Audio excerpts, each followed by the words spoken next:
हाय, आपके साथ मैं हूँ Surabhi Sharma. India TV YouTube channel subscribe करिए, बेल आइकन दबाएं।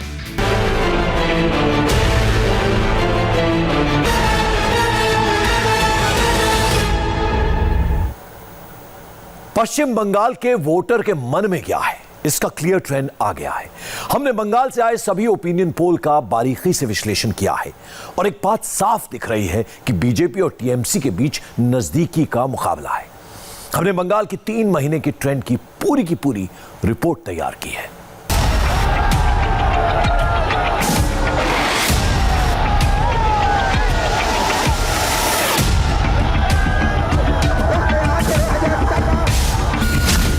बंगाल का महा ओपिनियन पोल।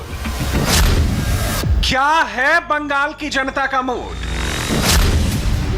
बंगाल में लहर या चुनाव फंसा है?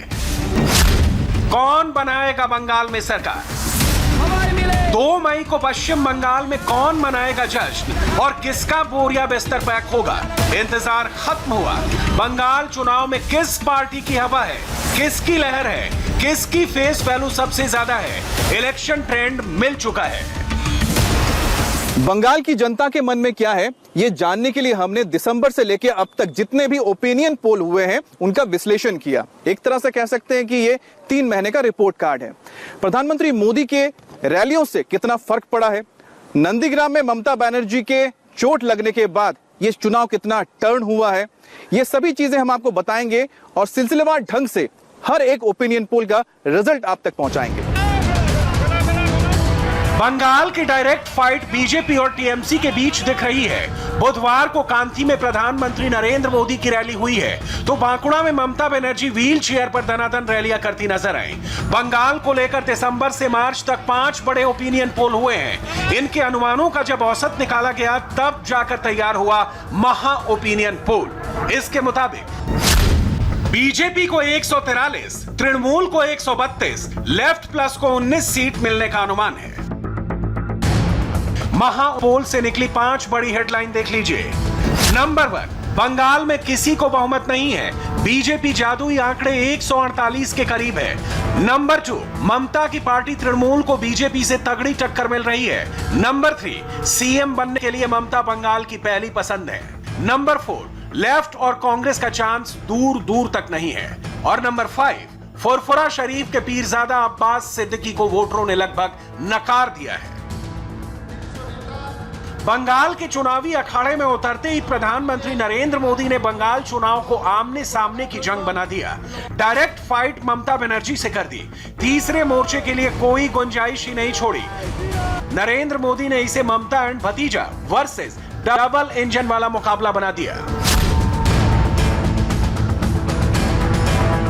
सबसे पहले हम आपको पीपुल्स पल्स एजेंसी का सर्वे दिखाते हैं। ये एजेंसी पिछले 3 महीने से बंगाल के कोने कोने में जाकर लोगों का मूड भाप रही है और तमाम रीजन में जाकर लोगों का सर्वे भी किया है। जिस वक्त ना चुनावों की तारीख का ऐलान हुआ था और ना ही प्रधानमंत्री नरेंद्र मोदी चुनावी मैदान में कूदे थे, उस वक्त बंगाल की जनता का मूड क्या है, आप इस सर्वे से समझिए।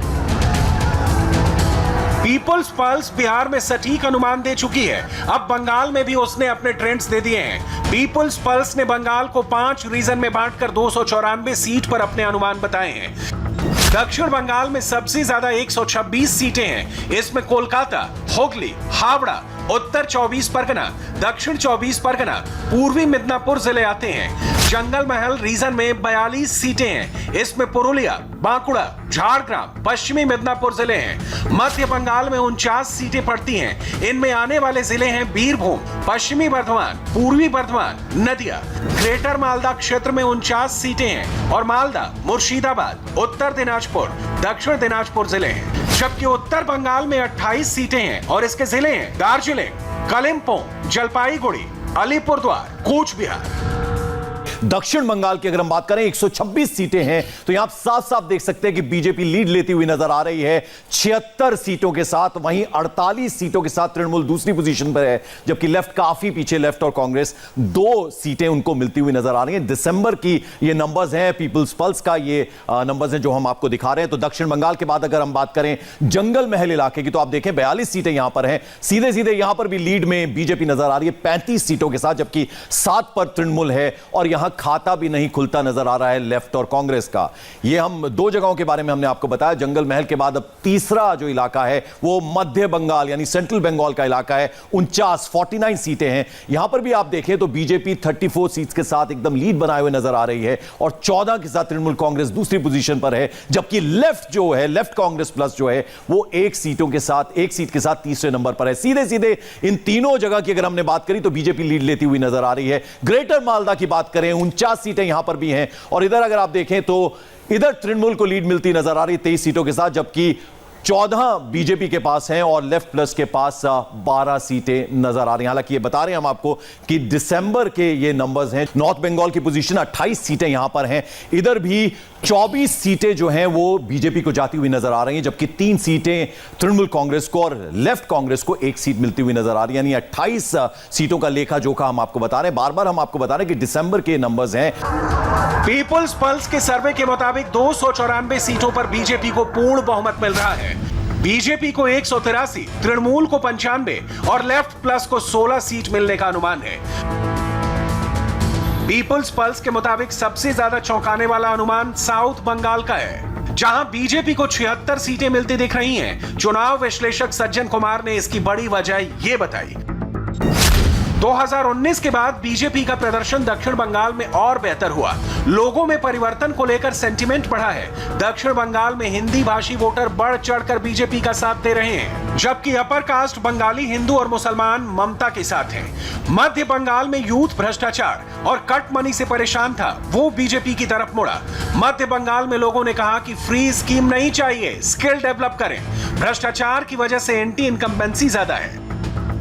ग्राउंड पे जाएं तो सबसे ज्यादा है कि आप चाहे, मैं आपको एग्जांपल दे रहा हूं, आप नॉर्थ बंगाल में चले जाए, आप कूच बिहार में चले जाए, वहां पे सबसे जो मेजॉरिटी कास्ट है वो राजवंशी है, वो दलित है। उसके अलावा जो सेकंड है वो नमशूद्रा है, जो रिफ्यूजी जो आए थे बांग्लादेश से, वो भी दलित है। उनके बीच में जाके आप देखो जो इंटेंसिटी है वो बहुत ही जबरदस्त है चेंज का। उसी तरीके से जब आप आगे आते हैं इस तरफ, जो मालदा, दिनाजपुर, मुर्शिदाबाद, जो आपका ये एरिया है जहां पे मुस्लिम मेजॉरिटी है, वहां पे जो दलित है वो या तो राजवंशी है, या तो नमशूद्रा है, या एक चाइन मंडल कहते हैं। बीरभूम जो तीसरा जो मुस्लिम कंसंट्रेशन है, वहां पे आप देखें तो बागदीज है। जंगल महल में जाके बाउरी और बागदी दलित है। उसी तरीके से नॉर्थ 24 परगना में मटुआज जो नमशूद्रा के एक सेक्ट है, साउथ 24 परगना में पौंड्र खत्री दलित है। तो आप देखें दलित के बीच में एक्सक्लूजन सबसे ज्यादा हुआ है। उनके बीच में ये सेंस कि जो प्लंडर हुआ है, जो करप्शन हुआ है, उसमें रिसीविंग एंड पे वो है।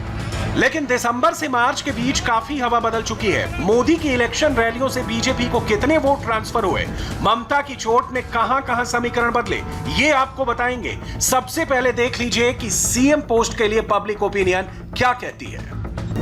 ममता बनर्जी 39%, दिलीप घोष 22%, शुभेंदु अधिकारी 12%, अधीर रंजन 6% वोटरों की पसंद है। पॉपुलर चॉइस में दिलीप घोष से लेकर शुभेंदु अधिकारी सब के सब ममता बनर्जी के पीछे हैं। दिलीप घोष और ममता के बीच 17% का अंतर है। बंगाल की चुनावी हवा को समझने के लिए सीएनएक्स ने भी 3 चुनावी सर्वे किए हैं और इनके आंकड़े भी चौंकाने वाले हैं। सबसे ताजा आंकड़े देखने से पहले हमें पहले के सर्वे को भी देखना और समझना होगा, ताकि समझ पाएं कि नरेंद्र मोदी और ममता दीदी के चुनावी कैंपेन में किसका चुनावी कैंपेन असरदार रहा। सीएनएक्स की तरफ से 3 सर्वे किए गए। पहला सर्वे 15 फरवरी, दूसरा सर्वे 8 मार्च और तीसरा सर्वे 23 मार्च को किया गया और इसके आंकड़े भी चौंकाने वाले हैं। 15 फरवरी के सर्वे में टीएमसी को 151 सीट दी, 8 मार्च के पोल में 159 सीट दी, जबकि 23 मार्च के सर्वे में 141 सीट मिलने का अनुमान बताया। वहीं बीजेपी को पहले सर्वे में 117, दूसरे सर्वे में 107 और तीसरे पोल में 135 सीट मिलने का अनुमान दिया। सबसे लेटेस्ट सर्वे 23 मार्च का है, यानी उस दौर का है जब ममता को नंदीग्राम में चोट लग चुकी थी और वो व्हील चेयर पर प्रचार कर रही थी। तो प्रधानमंत्री मोदी से लेकर अमित शाह, जेपी नड्डा भी धुआंधार कैंपेन कर रहे थे। यानी क्लियर है कि ट्रेंड्स में नरेंद्र मोदी के कैंपेन की छाप साफ साफ दिख रही है। प्रधानमंत्री के बीजेपी को 2016 में सिर्फ 3 सीट हासिल हुई थी। अगर यह आंकड़ा बढ़कर 100 के पार तक पहुंचा है तो सिर्फ मोदी की बदौलत। 7 मार्च को मोदी ने कोलकाता के ब्रिगेड परेड ग्राउंड पर विशाल रैली से कैंपेन स्टार्ट किया। 18 मार्च को जंगल महल के पुरोलिया में मोदी ने जनसभा की। 20 मार्च को पश्चिमी मिदनापुर के खड़गपुर में भव्य रैली की।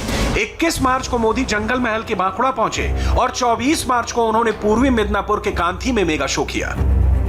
ओपिनियन पोल के अनुमानों पर बीजेपी गदगद है। 2 दिन पहले टीएमसी छोड़कर बीजेपी में आए सांसद शिशिर अधिकारी ने अपना भी कैलकुलेशन बताया है और दावा किया है कि बीजेपी 200 से ज्यादा सीटें जीतने जा रही है।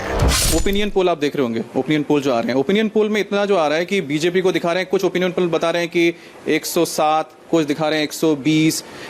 आपका आकलन क्या कहता है? आपने अगर आकलन किया होगा तो कितने सीटें आएंगी? 200 से ज्यादा। अब देखिए क्या ओपिनियन पर पोल क्या बोलता है वो हम नहीं जानता।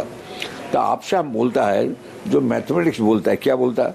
294 seat MLA, 42 MP, 1 MP to 7। तो बीजेपी का कितना एमपी है? बीजेपी के यहाँ पर टोटल अभी 18 एमपी है। 18 एमपी आओ गया हम लोग का मतलब चला गया कितना आदमी है? तो आपके परिवार से तो 2 लोग आए गए, आप लोग 4-5 एमपी हम बोलता है, 4-5 एमपी चला गया है। तो उसको 7 × 35 उसको इंक्लूड करो, 126 प्लस 35 इंक्लूड करो तो गवर्नमेंट चला गया। ये तो सिंपल मैथमेटिक्स है। शिशिर अधिकारी जिस मिदनापुर इलाके से आते हैं वहां कुछ घंटे पहले प्रधानमंत्री मोदी ने बड़ी रैली की थी। सर्वे के आंकड़ों में बीजेपी और मोदी को बढ़त साफ दिख रही है। इसे आप शिशिर अधिकारी के कांथी इलाके के सैंपल से भी समझिए, जहां ग्राउंड पर संवाददाता अमित पालित ने वोटरों से बात की है। हम लोग सोच रहे हैं नया कोई परिवर्तन चाहिए। अच्छा, नया परिवर्तन आना चाहिए। तो क्या मतलब दीदी की मोदी? मोदी तो आया है। यहाँ पर जो कांथी हो गया, इसके आसपास का पूरा इलाका हो गया, पूरा मेदिनीपुर, पूर्व मेदिनीपुर में क्या है, किसकी हवा चल रही है? ये तो शिशिर की हवा चल रही है। सुमंदी का जो बोल रहा है हवा चल रही है, और जो हवा चल रही है सुमंदी का हवा जो चल रही है। आज का मिशन हुआ था बीजेपी का, मोदी आया था, उसका सुमंदी का हवा चल रही है। ठीक है, शुभेंदु का चलेगा। हाँ, मालूम होता है जो देश चलाने के लिए मोदी 1 नंबर में है। अच्छा, ये लगता है। राज्य चलाने के लिए ममता 1 नंबर में है। हवा बीजेपी हवा। ये बताइए कि क्या लग रहा है आपको, क्या चल रहा है अभी आप लोग? जो हवा चल रहा है बीजेपी आएगा और बीजेपी जीतेगा, बीजेपी मंत्री बनेगा। अभी तो यहाँ का टीएमसी भी चल रहा है, बीजेपी भी चल रहा है, लेकिन जीतेगा तो बीजेपी लगता है हमको। बंगाल में सी वोटर ने भी कई ओपिनियन पोल किए और इन ओपिनियन पोल्स का ट्रेंड अगर आप देखेंगे तो जैसे जैसे चुनाव जोर पकड़ता दिखाई दे रहा है, वैसे वैसे इन ट्रेंड्स में ममता बनर्जी की चुनाव पर पकड़ ढीली पड़ती दिखाई दे रही है। सी वोटर ने जनवरी के सर्वे में बीजेपी को 102 सीट दी, फरवरी के पोल में 100 सीट, 8 मार्च के सर्वे में 107 सीट और सबसे ताजा 24 मार्च के पोल में 112 सीट का अनुमान है। यानी बीजेपी का परफॉर्मेंस सर्वे दर सर्वे सुधरता चला गया। वहीं ममता की पार्टी तृणमूल को जनवरी में 158 सीट, फरवरी में 156 सीट, 8 मार्च को 154 सीट मिलने का अनुमान जताया, जबकि 24 मार्च के सर्वे में टीएमसी की सीट 160 हो गई है। मतलब बीजेपी और टीएमसी दोनों की सीटें बढ़ी है। नुकसान लेफ्ट और कांग्रेस को हुआ है। इनकी सीटें 33 से घटकर 22 हो गई हैं, यानी 11 सीटें बीजेपी और टीएमसी को ट्रांसफर हुई हैं। मतलब साफ है, मोदी के कैंपेन और ममता के व्हील चेयर प्रचार का फायदा दोनों को मिलता दिख रहा है। निश्चित तौर पे सबसे ज्यादा जो लोगों का जो एस्पिरेशन था वो 2 लोगों के लिए था, एक अमित शाह और दूसरे प्रधानमंत्री नरेंद्र मोदी। अमित शाह को लेके एक बहुत ही ज्यादा, चूंकि लोगों के बीच में तृणमूल का जो एग्रेशन है उसको काउंटर करने के लिए उन्हें अमित शाह जैसी शख्सियत को लेके ज्यादा आकर्षण है। और नरेंद्र मोदी जो प्रधानमंत्री हैं उनका एक अपना आकर्षण तो है ही। ग्राउंड लेवल पे सेंटिमेंट वो रेशनली नहीं देखा जाता, ये इलेक्शन और वोटिंग इमोशनली और पैशन के साथ होता है। जो एंगर है और जो एक हेट्रेड का सेंस है उसमें एक रिवेंज की भी फीलिंग है। तो वहां पे लोग बीजेपी में एक बड़े मतलब कि पावर को देखना चाह रहे हैं जो टीएमसी के विलेन हुड को न्यूट्रलाइज कर पाएगा कि नहीं। तो वो एग्रेशन उन्हें लगता है कि आज की तारीख में अमित शाह ज्यादा सिग्निफाई कर। सी वोटर के ओपिनियन पोल में वोटरों से मोदी और ममता के काम पर भी सवाल पूछे गए। इस पर भी वोटरों की राय देखनी जरूरी है। वोटरों से पूछा गया कि वो प्रधानमंत्री मोदी के प्रदर्शन से कितना संतुष्ट है। 41% लोगों ने बहुत संतुष्ट में जवाब दिया। करीब 29% लोगों ने कुछ हद तक संतुष्ट होने की बात कही, जबकि 25% वोटर बोले कि वो काम से खुश नहीं है। ममता बनर्जी ने आखिरकार कैसा काम किया, इसको लेकर भी वोटर्स ने अपनी राय दी है। करीब 45% जो वोटर्स हैं उनका मानना है कि ममता बनर्जी ने काम अच्छा किया है, वो संतुष्ट है। वहीं करीब 34% लोगों का यह कहना है कि वो काम से कुछ ज्यादा खुश नहीं है, यानी कि ज्यादा संतुष्ट नहीं है। और 19% लोग तो ऐसे हैं जिनका मानना है कि किसी भी तरह से ही संतुष्ट नहीं है ममता बनर्जी के काम से। वहीं अगर बात की जाए 39% लोगों को यह लगता है कि जो ये इनसाइडर आउटसाइडर यानी कि बाहरी लोग या फिर बंगाल के लोग, ये कोई मुद्दा नहीं है, उनके लिए कोई मायने नहीं रखता है। उसी तरह से करीब 45% लोगों का यह मानना है कि ममता बनर्जी भ्रष्टाचार करने वाले लोगों को संरक्षण देती हैं। बंगाल में मुकाबला सीधा है। एक तरफ मोदी का भरोसा है, बंगाल को बदलने का वादा है, खुद केंद्र में उनके 7 साल के काम की तस्वीर है, तो दूसरी ओर स्ट्रीट फाइटर ममता बनर्जी हैं। उनके 10 साल के शासन का काम है, उनका एम यानी मुस्लिम समीकरण है। महा ओपिनियन पोल से बंगाल का ट्रेलर और ट्रेंड पता चल गया है, लेकिन अभी लड़ाई बहुत लंबी है। 8 चरण में मतदान है और यह तय है कि सर्वे का डेटा भी बदलेगा, लेकिन कितना, ये सही 2 मई को ही पता चलेगा। वैसे तो पूरे देश में बंगाल के ओपिनियन पोल की चर्चा है, लेकिन आज मोदी की एक तस्वीर ने बंगाल चुनाव का सारा समीकरण बदल कर रख दिया। मोदी की इस तस्वीर में इमोशन भी है और बंगाल के वोटर से डायरेक्ट कनेक्शन भी। ऑन द स्पॉट निर्णय लेने का मोदी का अंदाज और पब्लिक से जुड़ने का हुनर आज बंगाल में एक एक शख्स के सिर पर चढ़कर बोला। नमस्कार, एक ही आवाज आ रही है, 2 मई दीदी जाच्छे, 2 मई दीदी बांग्ला चाय, बांग्ला चाय, बांग्लाय दरकार बीजेपी सरकार।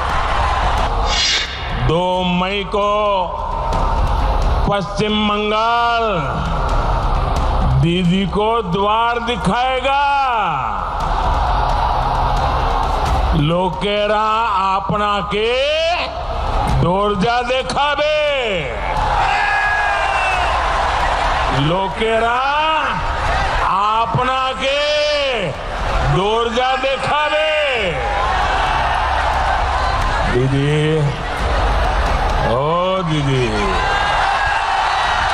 बीजेपी एकताई मंत्र, बीजेपीर एकताई मंत्र, गरीबेर रोजगार, गरीबेर बाड़ी, गरीबेर सम्मान। ओ दीदी,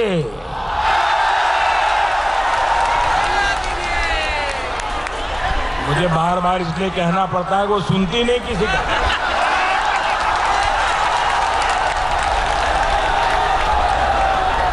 दीदी, ओ दीदी।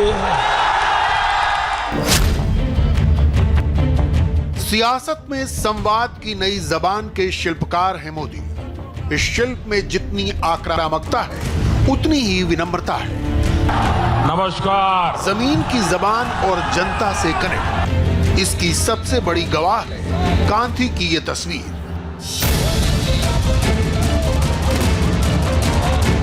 कार्यकर्ता मोदी के पैरों में एक बार झुका, मोदी उसके पैरों में 3 बार झुका। इतने में वो अपना आधा लक्ष्य हासिल कर चुके थे। किसी ने सोचा भी न था कि इसके बाद वो ममता पर इतने आक्रामक हो। अरे दीदी, ये तृणमूल के पाप का घड़ा भर चुका है। इस चुनाव में दीदी बांग्लावाद के प्लैंक पर खेल रही हैं। मोदी ने इसका जवाब सांस्कृतिक राष्ट्रवाद से दिया। बाहरी का आरोप लगाने वाली दीदी को वंदे मातरम के फंदे में फांस दिया। भारत माता की, भारत को वंदे मातरम की भावना में बांधा है। उस बंगाल में ममता दीदी बहिरा गोतो की बात कर रही है। बहरी गोतो, आय भूमि बंकिम बाबुर, रवि ठाकुरेर, सुभाष बोसेर, मातंगिनी हाजरार, श्यामा प्रसाद मुखर्जीर बंगभूमि और भारत भूमि। आमरा सबाई यही भारत भूमिर सन्तान, यही ভূমিতে কোনো ভারতবাসী বহিরাগত নয়। বলুন বলুন भारत माता की, भारत माता की, भारत माता की वंदे वंदे वंदे। दीदी, ओ दीदी,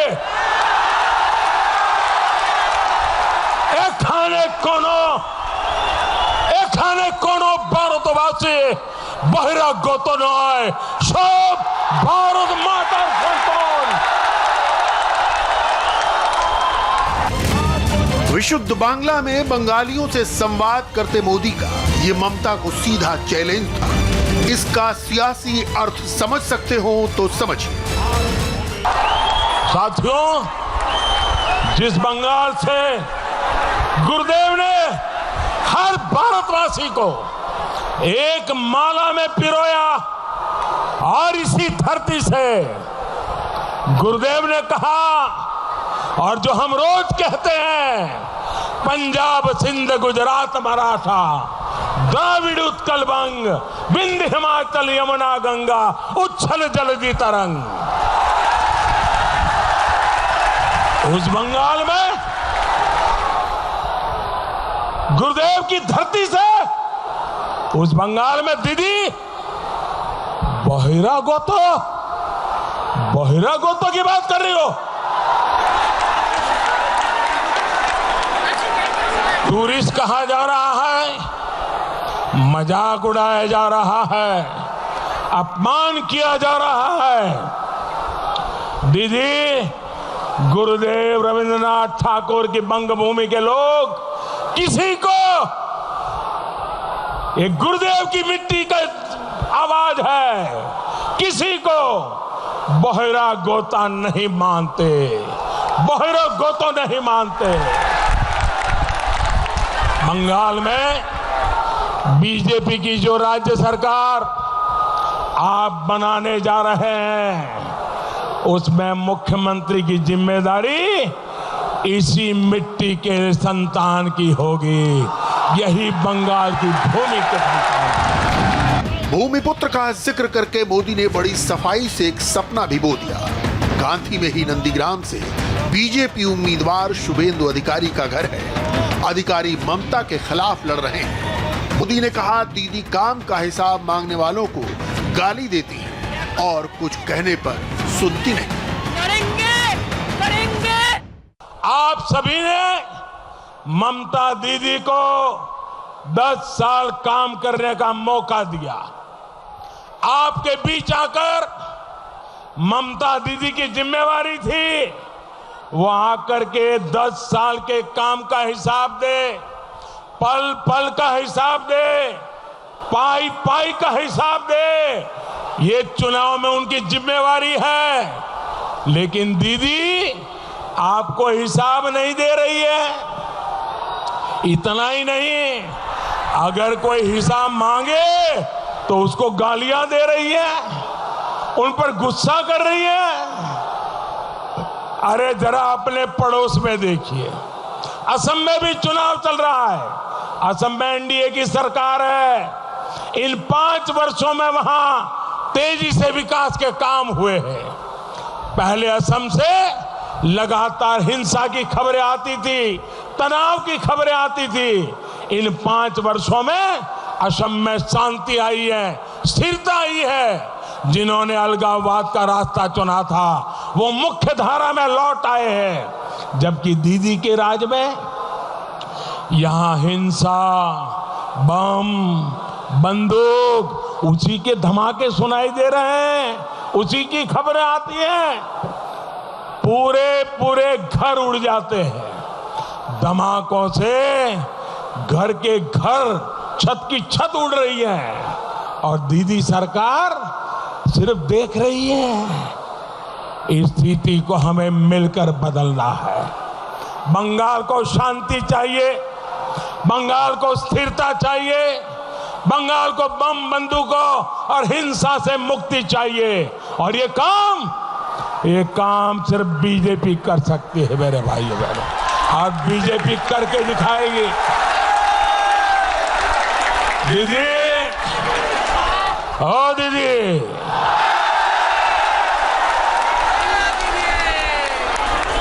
मुझे बार बार इसलिए कहना पड़ता है, वो सुनती नहीं किसी का।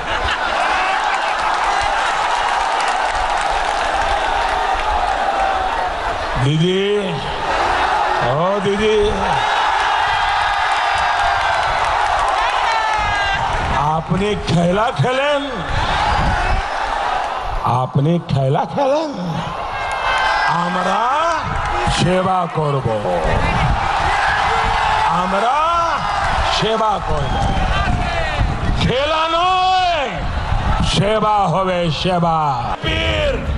कांधी में दीदी पर हमलावर मोदी ने आसाम में बीजेपी के विकास का जिक्र किया, मगर जब बंगाल से आसाम पहुंचे तो वहां उनके निशाने पर सीधे कांग्रेस थी। बदरुद्दीन अजमल की पार्टी से उसका गठबंधन था। दोनों के महाजोट को मोदी ने महाझूठ करार दिया। मैं आपको जगाने आया हूं, कांग्रेस का हाथ आज एक ऐसे लोगों के साथ है जिसका आधार है असम की पहचान को तबाह करना। क्या ये आप होने देंगे? पूरी ताकत से जवाब दीजिए, होने देंगे? ये होने देंगे? बर्बाद होने देंगे? आपकी संस्कृति परंपरा को नष्ट होने देंगे? यहां के जीवन प्रथा को नष्ट होने देंगे? भाइयों बहनों, जो दल घुसपैठ पर ही फला फूला हो, आज उसके वोट बैंक पर कांग्रेस असम की सत्ता हथियाना चाहती है। क्या ऐसे लोगों के हाथ में असम की सरकार की चाबी देनी चाहिए क्या? देनी चाहिए क्या? जो दल असम के मूल निवासियों के साथ भेदभाव का प्रतीक रहा हो, कांग्रेस आज उसके हाथ में असम को सौंपने की बात कर रही है। कांग्रेस वोट के लिए कुछ भी कर सकती है, किसी का भी साथ ले सकती है और जरूरत पड़ने पर किसी को धोखा भी दे सकती है। लेफ्ट के साथ कांग्रेस का कहीं पर निगाहें कहीं पर निशाना वाला रिश्ता चल रहा है। बंगाल असम में दोस्ताना और केरल में दंगल। मोदी ने इस पर भी कांग्रेस को नहीं बख्शा। यहां लखीमपुर में जिन वामपंथियों, जिन लेफ्ट के लोगों के साथ कांग्रेस मिल रही है, इन्हीं वाम वालों को, इन्हीं लेफ्ट वालों को ये कांग्रेस वाले केरल में जाकर के गालियां दे रहे हैं। यहां दोस्ती कर रहे हैं, वहां कुश्ती कर रहे हैं। आपको याद रखना है, ये कांग्रेस का महाजोत नहीं, ये कांग्रेस का महाझूठ है। मगर डबल इंजन की बात करते मोदी के सामने सबसे बड़ा है विकास का लक्ष्य। असम को भी आत्मनिर्भर भारत का अंग बनाना है।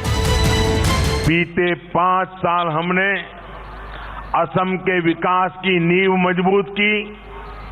अब असम को आत्मनिर्भर भारत के रास्ते पर आगे बढ़ाने के लिए हम काम करने वाले हैं। यहां रुकेंगे एक छोटे से ब्रेक के लिए। ब्रेक के बाद देखिए दिलीप घोष के बरमबुड़ा वाले बयान पर टीएमसी ने क्या जवाब दिया।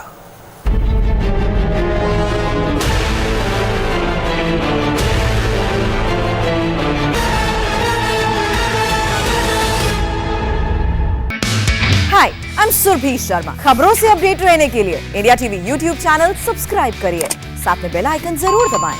जुड़े रहें इंडिया टीवी के साथ।